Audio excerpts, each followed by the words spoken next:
All right, we're back for part two. So let's wrap this thing up real quickly. We've got our Google Doc here. We're building our budget here in this Google Doc. I went back and I've got the cell phone in. That was $65 a month. But remember, we spend every dollar on paper before the month begins. So every dollar is going to be spent. And that doesn't mean you're going to have to find something to spend your money on. We do want to save, and you may want to save for a Christmas fund. You may want to save for a vacation. You may want to save for any of those different areas. Remember now, the key is being able to manage your money. And that's what we're trying to learn how to do. And the budget's the most effective tool to do that. So you'll fill this out. You'll put in your categories. Remember, you base your categories. You can use this as a guide in here. Several of you had emails to Mr. Skinner, I can't type on this. Well, it's a PDF. It's very hard to type on. You don't have to put anything in every one of these funds. But you probably, this again, can just be different areas that you can look at and think about what you would spend your money on. The next one we do is for Jenna.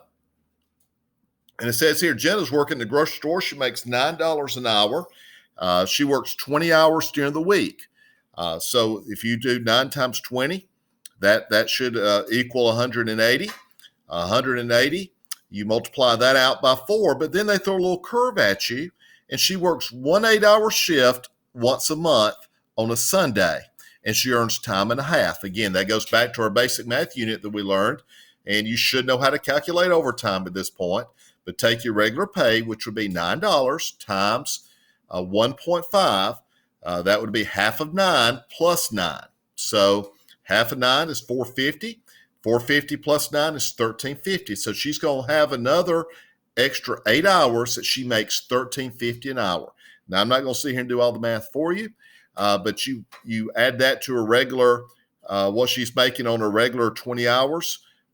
In there, she's working that 8 hours on Sunday, working time and a half for an additional. So she's working a total of 28 hours. But 8 hours of that is going to be overtime. And then if you look here, it says Jenna lives at home also. She's not to pay for her health insurance, but she pays for her own car repairs. She pays for her maintenance and gas. Her automobile insurance costs her $1,000 a year. Take 1,000, divide it by 12, give the monthly amount. That's what you want to use. And it says here she wants to take a trip to Mexico with her friends next year.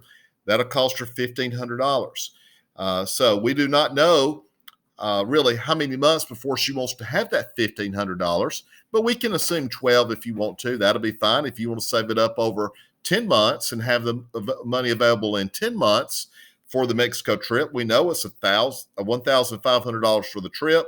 She's got 10 months to save. $1,500 divided by 10 would be $150 a month. But you just go through that process and you build the budget. You can figure out her income. Then you're going to spend every dollar. Hopefully you'll be saving dollars. It doesn't say she has an emergency fund saved up yet, so $500 emergency fund. And then the third scenario is based on what you have. Now, some of you work a job, some of you don't. Some of you have parents that give you money every month. Some of you don't. It depends upon your situation, but every one of you spends money.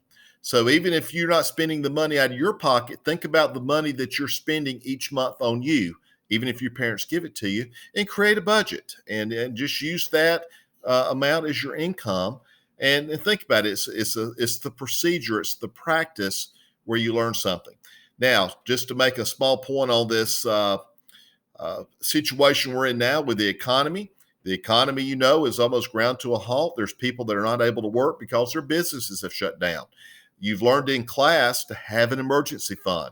As an adult, the teaching that you've received in the lessons that we have through this Foundations in Personal Finance have said you need to have a 3 to 6 months set aside for emergency expenses. So you take 3 months at minimum of how much it's going to cost you to live for 3 months and have that set up in an emergency fund. As an adult, that would be something that would be important to have right about now. That's a hard thing to do. But you all are young. You're starting from scratch. This is something that you can do. So let's knock this out. If you have any questions, send me an email. Don't just put a bunch of mess down on paper like some of you are doing. You all take care and stay healthy.